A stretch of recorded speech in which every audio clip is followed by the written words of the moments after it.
اور اب خبریں تفصیل سے۔ مسلمانوں کے ملی اور سماجی مسائل کو حل کرنے کے لیے مختلف تنظیموں، جماعتوں اور اداروں کا ایک مشترکہ پلیٹ فارم مسلم نمائندہ کونسل کے نام سے تشکیل دیا گیا ہے۔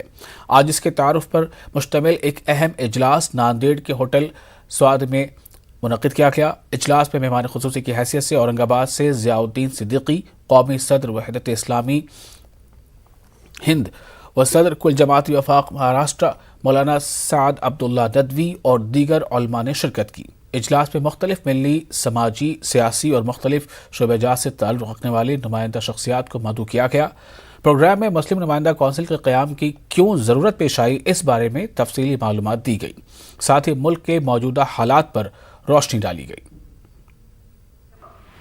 ہمارے ملک میں آپسی جو ہے تضاد پیدا کر کے جو ہمارے مختلف سماج ہے ان کے بیچ میں جو ہے تنازعات پیدا کر کے آپس میں لڑانے کی کوششیں ہو رہی ہے۔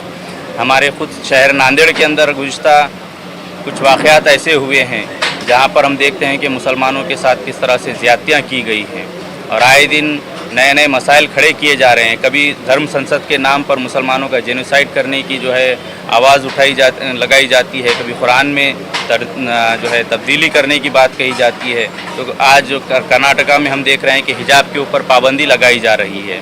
تو ایسے الگ الگ مسائل جو ملک ملت کو پیش آ رہے ہیں، ان میں متفقہ طور پر جتنی ہمارے شہر ناندیڑ کی سماجی، ملی اور سیاسی تنظیموں کے ذمہ دار ہیں، اس کے علاوہ جتنے ہمارے قوم کے باشعور اور باصلاحیت احباب ہیں، ان سب کو ملا کر یہ ایک وفاق ناندیڑ میں قائم کیا گیا ہے، جس کا نام مسلم نمائندہ کونسل رکھا گیا ہے۔ ان مسائل کا ایک انبار ہے، اور اتنا انبار ہے کہ آپ احد کا پہاڑ بھی کھودیں تب بھی یہ ختم نہ ہوں گے۔ یہ مسائل اتنے ڈھیر ساروں ہیں، اور اس کو ہم کیسے ایک ایک کر کے حل کر سکتے ہیں، اس سلسلے میں ایک بنیادی نقطہ یہی ہے۔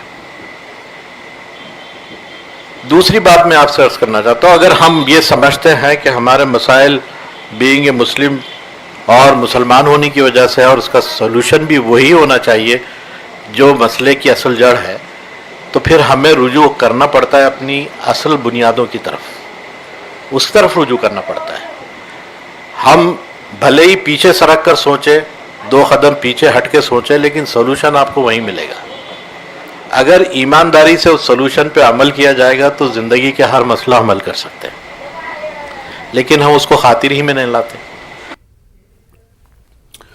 آل انڈیا مسلم پرسنل لا بورڈ کے ترجمان مولانا خلیل الرحمان سجاد نعمانی نے CAA مخالف مظاہرین سے رقم وصولی کے معاملے میں سپریم کورٹ کے فیصلے کا خیر مقدم کیا ہے۔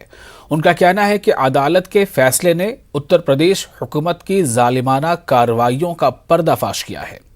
میڈیا کے نمائندوں سے بات چیت کے موقع پر انہوں نے یہ بات کہی۔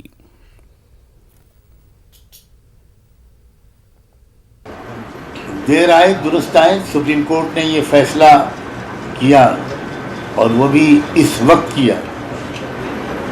ہم اس کو بہت اس کا خیر مقدم کرتے ہیں، اس کا استقبال کرتے ہیں کہ ایک ظلم و تشدد یوپی گورنمنٹ کا اور کھل کر سامنے آیا، ان لوگوں کے سامنے بھی آ گیا جن کے سامنے شاید اب تک نہیں آیا، ان کے سامنے بھی آ گیا۔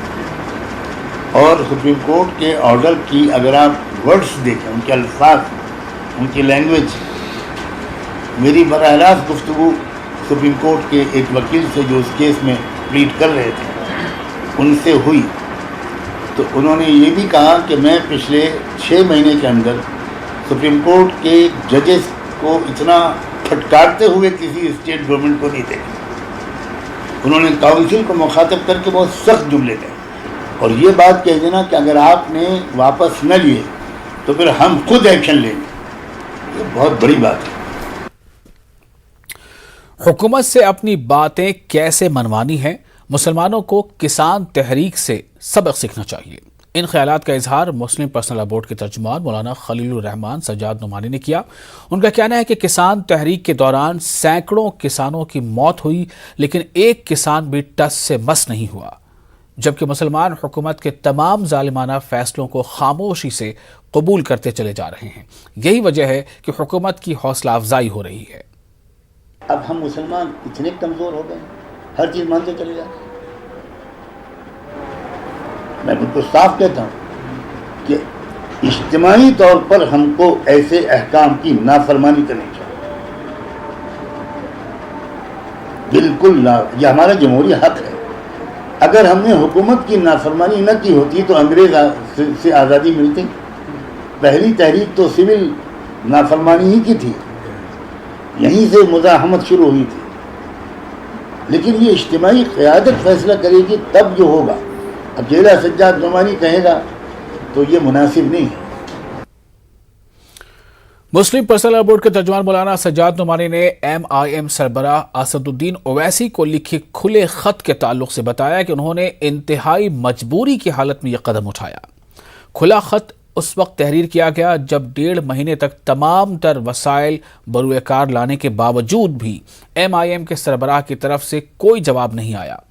ملی فریضے کے طور پر کھلے خط کا سہارا لینا پڑا. مولانا نے یہ بھی کہا کہ وہ MIM صدر اسد الدین اویسی کا بہت احترام کرتے ہیں اور چاہتے ہیں کہ قوم و ملت کی رہبری کے لیے باصلاحیت قیادت کو ابھرنا چاہیے. میں نے ان کے پورے احترام کے ساتھ جو ملک اور ملت کے لیے مفید سمجھا اس کا ان کو مشورہ دیا. اب اس مشورے کو قبول کرنا نہ کرنا یہ ان کا اپنا فیصلہ ہے. وہ بڑے باصلاحیت آدمی لیکن اگر براہ راست گفتگو کی میری کوشش کامیاب ہو گئی ہوتی جو میں 1.5 مہینے تک کرتا رہا, اور یہ تجربہ مجھے زندگی میں پہلی بار ہوا کہ انہوں نے ایک فون بھی ریسیو نہیں کی, کبھی کال بیک نہیں کی, اور ان کے قریب کے لوگوں کو بھی میں نے کانٹیکٹ کیا لیکن انہوں نے کوئی جواب. تب میں نے وہ کھلا خط لکھا, ورنہ کھلا خط نہ لکھتا, میں پرسنل خط لکھتا. لیکن چونکہ میرے پاس ہزاروں لوگوں کے فون آ رہے تھے کہ مولانا سنبھالیے صورتحال, سنبھالیے صورتحال کو. اگر یو پی میں ووٹ تقسیم ہو گئے تو ظاہر ہے کہ کیا نتیجہ نکلے گا اس کا. تو بہت کوشش کی میں نے کہ یہ بات میرے اور ان کے درمیان ہو, کسی تیسرے کو خبر ہی نہ ہو. لیکن جب رابطہ نہیں ہو سکا تو میں نے اپنی قومی ذمہ داری سمجھی, اور اس میں میں شخصیتوں کے احترام میں میرے اندر کوئی فرق نہیں آتا. اتر پردیش کے انتخابات نے منظرنامہ واضح کر دیا بھی ہے کہ BJP کی زمین کھسک رہی ہے, اس لیے وہ کسی بھی حد تک جا سکتی ہے. ایسے حالات میں ملک کے مسلمانوں اور خاص کر اتر پردیش کے مسلمانوں کو انتہائی سمجھداری اور شعور سے کام لینا ہوگا. ان خیالات کا اظہار مسلم پرسنل لاء بورڈ کے رکن مولانا خلیل الرحمان سجاد نعمانی نے کیا. وہ اورنگ آباد میں میڈیا نمائندوں سے بات چیت کر رہے تھے.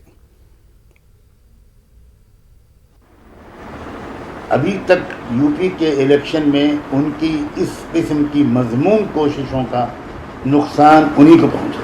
ان کی جو اندرونی حقیقت ہے وہ پوری طرح کھل کر دیش کے سامنے آ رہی ہے اور آنی چاہیے, تب ملک ان کو پہچان پائے گا.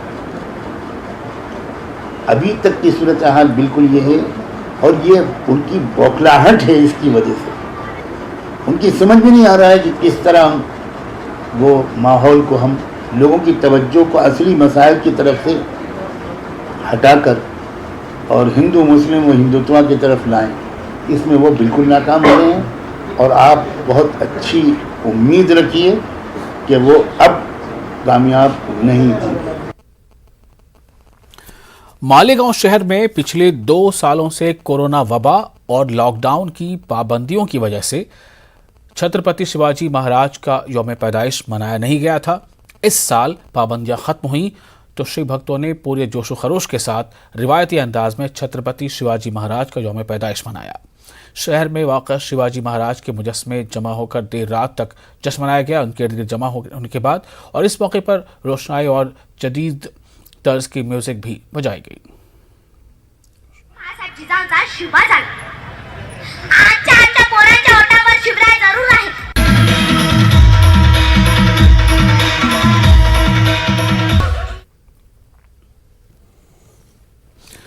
دریائے گوداوری پر تعمیر کردہ چیکواڑی ڈیم سے اورنگ آباد شہر کو پینے کا پانی فراہم کیا جاتا ہے, لیکن درجنوں ندی نالے دریائے گوداوری سے جا کر ملتے ہیں, جن میں اورنگ آباد کی کھام ندی بھی شامل ہے.